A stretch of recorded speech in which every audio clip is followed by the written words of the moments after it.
So we've taught our children, we were taught as infants to say hello and goodbye. Yeah, I realize not every person who dies is celebrity, but they're special. Yeah. They mean something to somebody, and they just want to share their story. And we help them do that. That's kind of a really cool thing. The most special things you can have in a funeral, the things that you'll always remember for families, are the things that actually don't cost any money. Death has been something that people have tried to isolate, and we're saying it needs to be integrated, to integrate it into life, so that the person, it's not a reincarnation or something like that. It's just recognizing and honoring and facilitating the natural circle of life.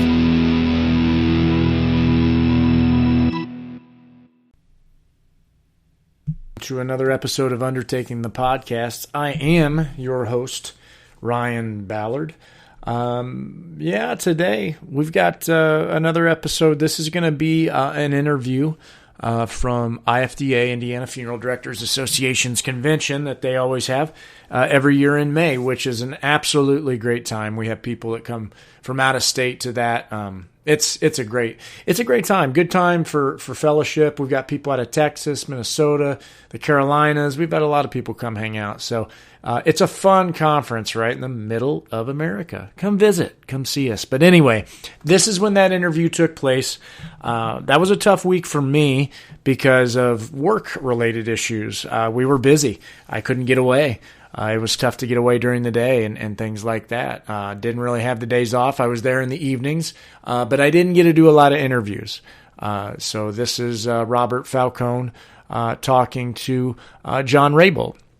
So let me hit the sponsors first real quick before we get too deep into other things. But we're going to hit first off MatthewsAurora.com. Matthews Aurora Funeral Solutions.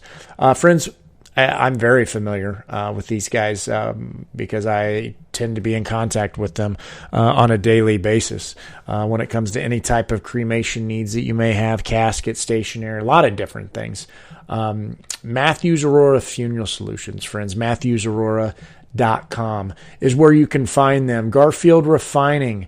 Gosh, we've talked about this in the past, and when it comes to different types of industries, maybe some industries that are different. You're going to have maybe things that you're going to have to deal with differently because of regulation. My industry is different. Dentistry is different than the media industry or an accountant. I use that term a lot because my day-to-day is different. My day-to-day sometimes, has some precious metals and whatnot that, can be left over after the cremation process. What do you do with them, guys? I know that was a long intro to get to that, but I was trying to be respectful, and explain it. But, what do you do with that stuff, guys? Every state is different as to what you can and can't do with it. Garfield Refining can kind of direct you as to what it is you need to be doing with those leftover metals. They have to be done. Something has to be done with those, friends. We have surgeries. It's just the way it is. I don't know how else to tell you. You do have stuff that's left over. We've got to find a place for it. GarfieldRefining.com can help you with that. I will move on from this before I butcher that ad. My goodness. So Wilbert.com, guys. Commemorating life with respect. Wilbert, we've used them for burial vaults. Very good people. They can customize a lot of different things. Wilbert also has a lot of different aspects as to their site and what they do. Burial, cremation, memorialization, lots of different resources there at Wilbert.com. Check them out. Friend of the show, they had an awesome booth. I think we walked past their booth, real talkative people, but we had walked past their booth. I think it was in, was it Chicago? I think it was Chicago, and they just sucked us in there, and we ended up spending 45 minutes just going back and forth. So good people there. We appreciate them. Let me mark that off there. Gather.app. Guys, Zach Chatterton's over there. He's got a story. He's been on the podcast in the past, and he's talked about kind of how Gather came about and his story and why it's personal to him. and well, not personal to him, but why it's important to him. And it's important to him because it involves his family. So they take care of case management software, QR code body tracking, which is something I think is awesome, live streaming for funerals, and funeral home websites. So a lot of different things, all in one there. But gather.app is where you can find them. Did that. There we go. National Mortuary Shipping. Let's jump into this here. I've talked about this in the past. When you all run into issues when it comes to different states, people coming from different states, sometimes people coming from maybe overseas, things like that, nationalmortuaryshipping.com is the website. But National Mortuary Shipping can help you with that. You call them, 1-800-321-0185. And then they take it from there. They've got people everywhere that can help you with the different needs that you're going to have. Let's see what their services are. Embalming, shipping, domestic shipping. Oh boy, I thought I almost lost my recording there. It shut off all of a sudden. So let me move that out of the way there. Gracious heavenly. Scared me. Oh gosh. Thought I lost it. Anyway, National Mortuary Shipping, friends, they can help you with that. The services they have: embalming, shipping, domestic and international, cremation, removal or transfer for some, flight arrangement, graveside services, livery, and disinterment. NationalMortuaryShipping.com, friends. That is an ad. This is another ad that I always like to hit, honestly. I probably hit it more often than not. I like the Love Always Project. I like the fact that they are encouraging people to pre-plan as the ultimate gift when it comes to their family, because in those moments, things can be tough, things can be hard. There's no question about that. Been there. Glad that I had at least the foresight to sit with my father and talk about some things. So it did. There was some guidance there, and that was very, very helpful. Dean Lambert's over there. 346, I believe, is the episode he's on, and he talks about his story. Talks about how dear this project is to him and why it came about, how it came about. But lovealwaysproject.org is where you can find them. You want to hear the real deep story as to, the Love Always Project, Dean Lambert, 346. So I've got to type this last sponsor in. I apologize, because I don't want to get the website wrong. IndianaDonorNetwork.org, friends. I always want to say .com. That is not the right website, friends. .org. IndianaDonorNetwork.org. We love them. We appreciate them. They have been supporters of the podcast for a long time. We are supporters of them. I am supporters of them. My family is supporters of them. I always go back to my dad. I've got a story when it comes to donation in certain aspects too. Wasn't important until it was my father, and now it was. So it's interesting in those moments of tragedy, and in those moments where your father's dying, you'll do anything to get him back and take anything to get him back. And Indiana Donor Network helps with that. They save lives. They give the gift of life from, in so many words, a donor, an angel in a lot of ways, an angel. I get emotional talking about the Donor Network because it hits different for me. It just does. My dad was resuscitated on donated blood and some skin grafts and things like that over some things that we shouldn't have had to deal with at all. Had the medical community done their job, but it is what it is. Physicians. Anyway, I don't want to hit that anyway. So yeah, that is the intro, friends. So as always, rate, review, subscribe, tell a friend. Undertakingthepodcast.com is that website. info@undertakingthepodcast.com is the email. Rock and roll. So we're at the Indiana Funeral Directors Association State Convention, and joined day one, and I'm with John Rabold from the Indiana Donor Network. John, how are you this morning? Doing great. Or man, afternoon now. What a great turnout they have out here, man. Amazing. I came here last year, and it was a wonderful show. John, tell the listeners a little bit about what you do at the Indiana Donor Network and what the Indiana Donor Network is. I am part of the transportation department. Our job is to go where a donor has passed away at a hospital, and then we'll bring them to our care where we do tissue recovery, and then once that is complete, then we will transport that loved one to any funeral home that the family's chosen. We do that at no cost. We also give the funeral directors supplies to help with anything they need to do with as far as embalming or whatever. And sometimes also we'll deliver an organ to a hospital.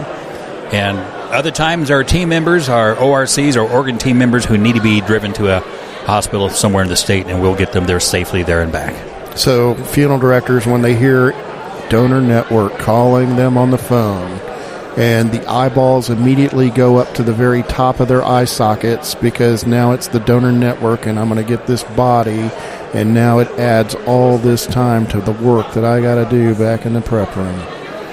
You've heard that before, right? I've heard that. I've heard Just a few times? And I understand the plight. I mean, it is extra work, and it's volunteered situation that causes that work, unlike, let's say, a bad car wreck where there's heavy trauma, where that's just an accident. I understand what we do kind of makes the job difficult, but at the end of the day, we are saving lives, and they are handling remains. And I don't mean to sound disrespectful, but... No, I think sometimes we forget about the positive when it takes, number one, it takes a family to lose somebody. Yeah. To be able to provide that gift. Yeah. And sometimes we kind of can't see the forest through the trees, so to speak, as a funeral professional, that when the Donor Network is calling and this person is a viable tissue donor, that there's something good that's getting ready to happen. 75 lives can be saved through tissue alone with one person. One person saves 75 people's lives. Think about the wife who's had breast cancer and had to go through heavy treatment, radiation, and all the scarring. She needs to have tissue to feel better about herself and have a better quality of life. That person who donated their skin, their tissue, when they passed away, helped her reach that. Same thing with a child who's been badly burned in a house fire is going to need treatment. I've never said this to anyone, but sometimes I've heard, like, you just don't understand the inconvenience that we have to go through. And I'm thinking, I can't understand the convenience that a person who's been burned who needs tissue to fight off infection has to go through. So, yeah. But, at the end of the day, I get their argument, but we are saving lives, and that's important.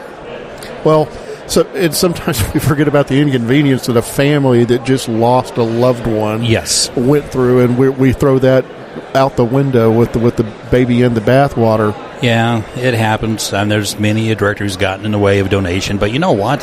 Through communication, we've started this funeral director symposiums where we have the group of directors come in, and they vent whatever they want to vent, and we listen, and we try to see, okay, we can fix it this way, make it better, and there's some ways we're not going to be able to do that, but we find the middle ground, and not a lot of directors are stepping in and saying, you know what, this is a whole lot better now. Now we have all kinds of directors who are on our side. And so there's, for the layperson listening to this podcast, there's a difference in organ procurement and then tissue procurement. Yeah, the processes are totally different. And for those that are the lay people, organ donation can only occur when death occurs in a clinical situation. Somebody is kept alive on a ventilator until a donor is found to be able to receive a heart or liver or lung or do any type of organ transplant. So sometimes it gets glorified on TV, and we see a different, a skewed vision of what reality really is. TV does not do as well. I was watching, let's say, a House of Cards where the President of the United States got shot in his liver. He needed a new liver or he's going to die. And they did a search, and he was like number 2 on the list. And there was number 1 with some father in Kansas City who had, 4 kids, and he needed his organ. And like the chief of staff walked in and said to whoever this person was in D.C., you need to switch those 2 around. She said, I can't do that. That's very unethical. And he says, change your ethics. And I'm thinking, like, this would never happen. But hey, it makes good script. Well, and so in the real world, the tissue. What is Indiana Donor Network? What the tissues that you're able to procure? There's skin, that bone, could be skin, bone, lower bone. Could be arteries. Could be corneas. Could be tendons, veins. And there's the whole gamut of these parts you don't even think of, but corneas, There's, persons who cannot see or not see well now can because of somebody donated their corneas. We already talked about the skin and how that can fight off infection, but, bad circulation in the legs, they got new veins. I practice in Central Texas, and of course, in very close proximity to us in Central Texas in San Antonio is the Brooks Army Medical Center, which is world renowned for burn treatment. So skin is something that we get a lot of donors in the Central Texas area, and skin is one of those things that's highly coveted because it's needed for the burn center. And I know as you go around the United States, there's certainly hospitals and institutions that's their specialty. Yeah. And so you're based here in Indianapolis. Yes, they're in Guyan Road. We have 2 large facilities over there, and we now have our own intensive care units for Oregon, where we're having those patients transferred into our care, and that certainly helps cutting back on any money that needs to usually be spent on a hospital. We now have our own units for that. Same thing for the tissue recovery. Wow. So, your interaction with the funeral profession, how often do you find funeral directors that are very standoffish, or funeral directors that just open up the door and pull out the red carpet? I've been doing this for 8 years for Donor Network, and I can tell you right now, it is night and day. They almost welcome me with open arms, or they thank me for bringing the loved one into their care, and some of them don't even really understand the process as far as, here's your product. They're like, oh, what's this? I said, this is to help you. Like, oh, well, this is really cool. And I said, and we also give them information how they can be reimbursed for any extra help. Because a lot of times, funeral homes will need to charge family for any extra work they do. It's just written in the rules there. We try to offset that cost. And some directors have never caught on. Oh, wow, you pay us money? Yeah, it's free money for you. I had one director, I won't say where she's at, but I told her about that money. She says, no, I don't accept that. That's nice. She said, now put that money somewhere else. My job is to serve, and you don't need to pay me to serve this much. This is all part of it. And I can say on the flip side of that coin that I know of, in my area, there's trade embalmers that will not even touch a donor case at all. Oh, wow. So that we run the gamut, I'm sure. Have you had any just absolute horror stories that just kind of stick out in your mind? Yeah, but he had a lot of legit excuses. There was a communication issue, and that was a big crux a long time ago. So with that in mind, any little thing he'd see, he just want to get angry about. It'd be like I can't really give a good example, but it'd be like the tiniest little thing that anybody else would brush off. It's like, oh, I remember back in 1998. It's like, oh, you're bringing that back up again. This type thing. But I had one get my face one time, and he was like this close. I'm like, you need to back off a little bit. I'm just delivering the loved one into your care, But that's gotten better. A few times I've gone up there, and you see, there's one thing I'll do when I go to a funeral home. I try to find something positive to talk about. Like I'll say, I like how your funeral home looks from the street and I was pulling up there. I like the landscaping. Or if I have to go through the funeral home, I like how this feels. It doesn't feel like a funeral home. It feels very calming. Oh, that's exactly what I was going for. Or you say something nice about their fleet. It's like asking, tell me about your grandkids. You're not the guy who's doing the actual procurement. No. You're just the guy delivering the remains to the funeral company. But we are the ambassadors. We are the lightning rods, and we're the ones who at least try to get the information back. And we have Mackenzie. She's our funeral home liaison, and she's should be the direct contact with these funeral homes where there's issues. But we're the first one on the scene. So if they come to us, then what we'll do, we'll tell Mackenzie, you might want to do a follow-up here. But that hasn't happened in a long time. I mean, I'm so happy. I'm excited to go to the funeral homes because most of the time the directors are super friendly. I could tell you there's a big difference between the ones near Chicago versus one in southern Indiana. Chicago, not a put down, but I'm up in the region. I feel like the meter's running. You go to southern Indiana, they're like, hey, how you doing? Sit down for a spell. Have yourself a Coke. So in the Indiana Donor Network And of course, again, I come from a different area of the country. We have a organization that does eye procurement for corneas. We have another organization that does tissue, bone, tendons, and then we have another organization that does organs. Yeah. So, and then we just in a very small area. So, in one of my markets, I deal with one particular tissue procurement organization.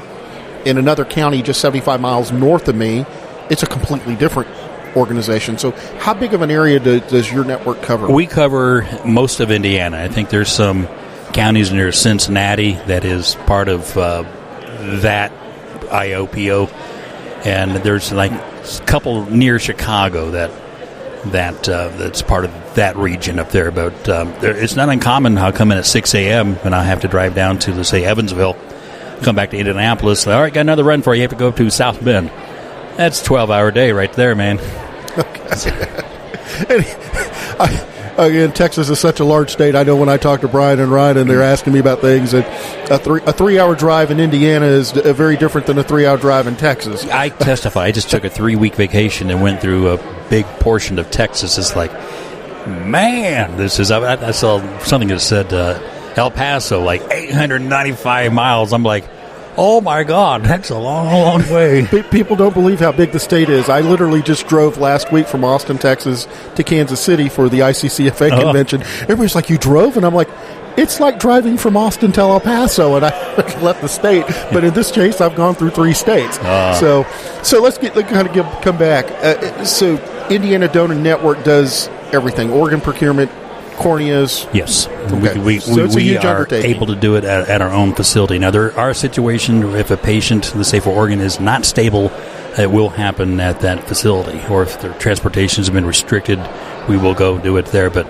in most cases, the patient is transferred into our care, and we do the recovery and then gently transport that one to a funeral home. You are a caretaker of these individuals and bringing them, and that's the one thing I get from you and talking to you is this isn't a mundane thing. There's a level of care that you have for the individual that has been procured for the tissue that's needed, and getting them back. It's an honor to be trusted in the care of these loved ones in these very difficult moments on their time on earth. Even though they have passed, they're still here. That's still a person. That's Joe Wheeler. That's Mrs. Stout. This is Mary Wells or whoever, new guys who I train. I said, now, even though you work for Donor Network, conduct yourself as if you're working for a funeral home. Because they've been on a name basis ever since we picked them up, and they will be on a name basis when we get to the funeral home, and that's going to go so far, especially if you speak the language of the funeral director. Then they're going to understand, hey, they're just not just a lackey driver just dropping off cargo, Well, and just from what I've seen and what Brian and Ryan have shared with me about the Donor Network here is your organization does a lot to educate funeral directors in the state. So the one thing I keep on kind of coming back to and hearing is the fact that your organization, and even in your manner, in your bedside manner, when you get to that location, you're attracting a lot more bees with honey than you are with vinegar. Yeah, and it's always different too when you go to the hospital, because you could be just going to the body hold where the cooler is, and you'll be dealing with a security officer, or you'll be dealing with a charge nurse. The way you conduct yourself, if you act like you're with a funeral director, they're going to think, okay, these folks, they're just not just cranking out whatever they want to crank out. They're giving ultimate care. There's times I've had to gone to a patient's room because the hospital does not have a cooler, and the family's still there. And you just have to take a deep breath and go in with all the compassion in the world. And I've learned the best control to have is let them think they have control. If you want to help, you can help. If you need to leave the room, that's okay.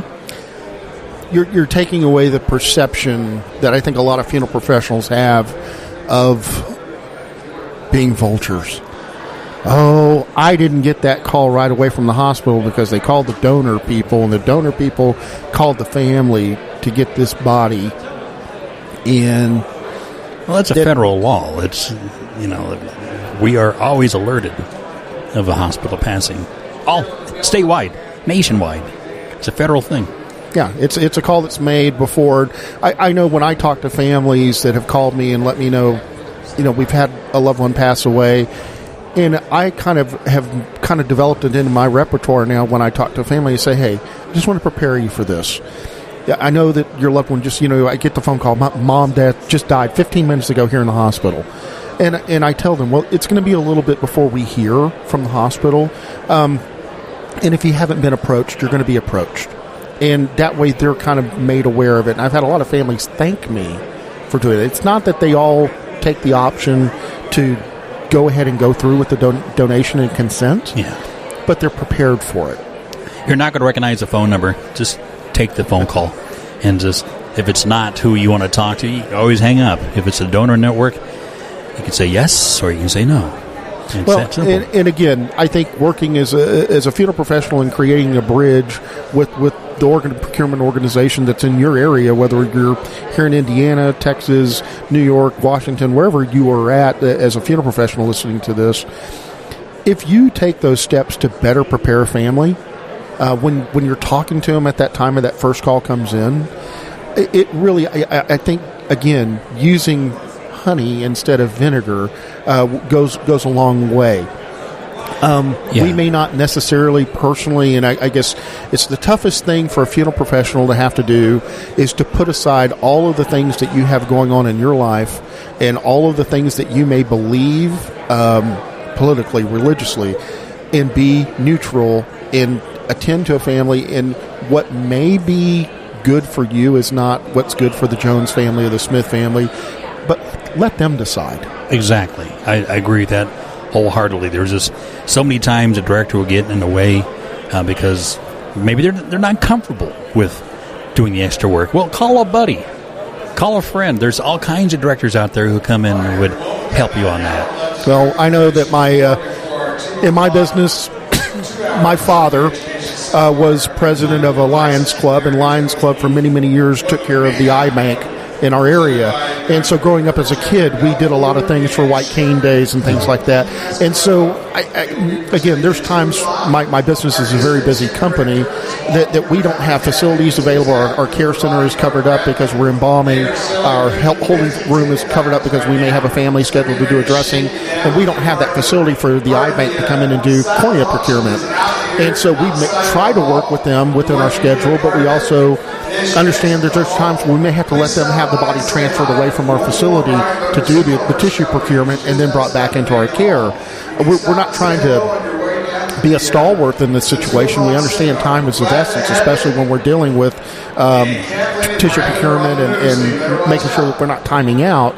But we still kind of try to do those things. And I know there's times where they share with us, XYZ guy, we called him and he just wouldn't budge. He wouldn't do this. And we try to do those things within reason. And I think any funeral professional, if you have an aversion to tissue procurement, organ procurement, again, understand that at the end of the day, this family who's lost somebody has given the authority or given their loved one to be able to help somebody else live. Yes. And, that's going to be better for the funeral director because that means another person will live, and that means down the road, they've seen that you care and that you're on their side. And when next time another person in the family passes away, they're not going to be like, the last time we called so-and-so funeral home, they gave me all kinds of backlash. Maybe we try somewhere else. You get on the family side, I don't know a funeral director who wants to tell a family no. It's amazing how powerful it is to sit down with the family and sit down with the Smith family and as a funeral professional say, I just want to take one thing to tell you what a wonderful gift you allowed exponentially how many families, 10 families, 12 families to be able to have a good outcome this evening because of your one gift. Yeah. You've changed the lives of some other families out there. And break the ice with a family at that time where they're hurting, but then taking that negative and making it into a positive for that family. Whereas if we go, I'm not going to get the body for 2 days, and I don't know if I'm going to be able, we're not going to be able to show them. We're not, and when you start off like that and start throwing off that negativity, sure, it's going to create that bad memory picture for family. They'll remember that. See, I don't understand that argument. Like, you're not going to be able to have an open casket, but yet they can bring somebody into their care who was found 6 days after they died because no one knew they were gone until the neighbors started complaining about the smell down the hallway. They get that person into their care. They're able to give them an open casket. So what's the difference? And typically this is all down low. Yeah. Or where it's not going to be seen. Yeah. So it's like, it is what it is, but I would say things are so much better with our funeral director partners. I don't want to put anybody down, and that's the last thing I ever want to do because it's so much better now. I actually feel better going to a funeral home than I do if I had to be sent to, let's say, a county morgue or to some, I won't mention them, but some hospitals. So we're like, oh my God, I have to go there. I just know it's going to be a headache, But and there's times, and I just wish these directors had been nicer to the folks in our call center, Vitalink. They take a big brunt from the director's phone call. And they'll get lashed out, and they'll say, "Oh, John, when you get there, he's fit to be tied. He's all irritated." So I go in there with a speech in my head, ready to go. Hey, how you doing? Come on in. It's like, okay, that's. I'm glad it's this way, but here I was like, I was ready to have a discussion. I have a buddy of mine. I only did this to this guy. He's a buddy of mine. He's a funeral director, and I walked in one day, and he said, "John," he said, "did you bring up another hacked up, butchered body we have to put back together again?" And I looked at him and said, "Dude," I said, "your job is to handle remains. We save lives. Stay in your lane." And all his coworkers went, "Oh, ho, ho, ho, ho, ho, ho." But he laughed at me. But I don't think I would do that to somebody I don't really have any interaction with. Sure. Obviously, you had very good rapport with this director. Yeah. So, how many years have you been doing this? Donor Network, 8 years. I do part-time work for Flannery Buchanan. I've been doing that 10 years. My background before that was high-end hospitality and then broadcasting before that. Great. Well, John, it's a pleasure. Yeah. Thank you. Indiana Donor Network, ladies and gentlemen, do an exemplary job in the state of Indiana. I've learned so much about them, especially through my friendship with Ryan and Brian, and so it's an honor to get a few minutes to visit with you. Well, thank you. And if I could pass on, I also do a radio show. It's called Crossroads of Americana. I have 30 stations in 8 different countries. It's based on alternative country, classic country, and country-influenced rock. I have a Facebook page called Crossroads of Americana. I listed the stations and the times you can tune in. Tune in. Let me know you're listening. Let me know you heard it here. Now, you and I could have a whole other conversation about country music. Oh, could we? Oh, yeah, because I grew up in Central Texas. My dad loved good country, old country music. Oh, yeah. And, of course, my daughter is getting ready to go to Belmont University in Nashville, which is right at the end of Music Row. Oh, boy. So she likes a lot of the new country stuff. I've tried to get her to, in the state of Texas, there's, of course, George Strait, which is up on a level there with God. Sure, so, yeah. Oh, you'll hear the Ray Wally Hubbards on my show, and you'll hear... I saw Charlie Crockett in Lubbock when I was there. It was... San Benito, Texas. Oh, my gosh. It was...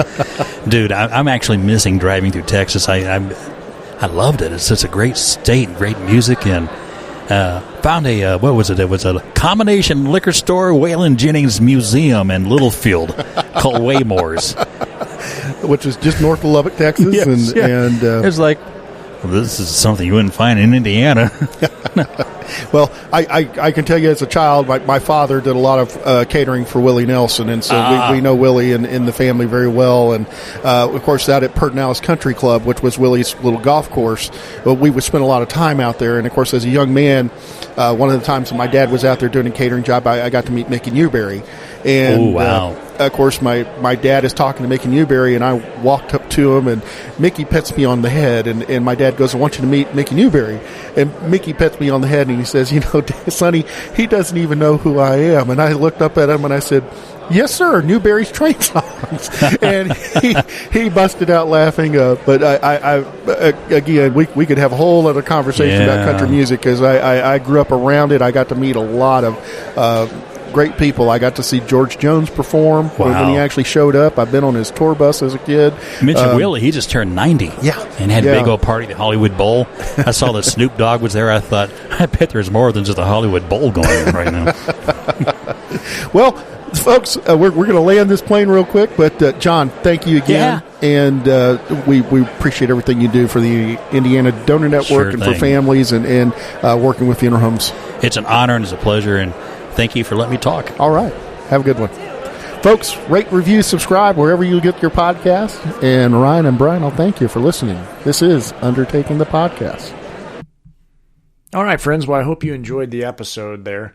Robert Falcon, John Rabold, he's been a proud supporter of the podcast for a long time. Brian and I got to know him, years ago. I don't know if he just found us somehow podcast-wise, or I think we were pretty hot and heavy hitting the donor network stuff initially. We were some of the first, I'd say, funeral directors, to hopefully change the narrative in a lot of ways and be proud to be a part of their network as they're proud of ours. So donation, like I said, hits differently for my family. It is what it is. We're big supporters. And John's got a great story too. He's got a radio voice. He's been on the radio in the past. I can't remember the show he hosts, but absolute saint. He's a good dude, good fella. Love having conversations with him. So he is always a great time, guys. Always a great time. So let's hit our sponsors real quick here. Gather, gather.app is where you can find them. Zach Chatterton over there runs that place. Case management, funeral home websites, funeral live streaming, all kinds of things they provide. Gather.app. Love Always Project, guys. The lovealwaysproject.org. Dean Lambert, episode 346, talks about that. Lovealwaysproject.org. Let's hit Garfield Refining here very quickly. I get deep with them early on. That way, so maybe I don't have to get quite as deep in the end with them. Because sometimes can be a challenging ad in a lot of ways. People, recycled metals, what does that mean? Metals left over? Well, friends, we have surgeries. Nobody wants to talk about that, but we do. Things are left over after a cremation has taken place. That is the reality of it. Something has to be done with that, and that is regulated by the state of Indiana differently than some. So I think every state has a different set of rules when it comes to their recycling of precious metals. So Garfield Refining can help you with that. GarfieldRefining.com is the website. You can find them there. So let's go to NationalMortuaryShipping.com. Guys, we've talked about what they do. They help you out with shipping domestic and international, cremation, removals, or transfer, whatever you want to call it, flight arrangements, graveside services, embalming, livery, disinterment, pretty much everything. Like I said, this is something, too, you can use state to state if you need help. If I need help in California, who do I call? So I've got to find somebody. No question about that.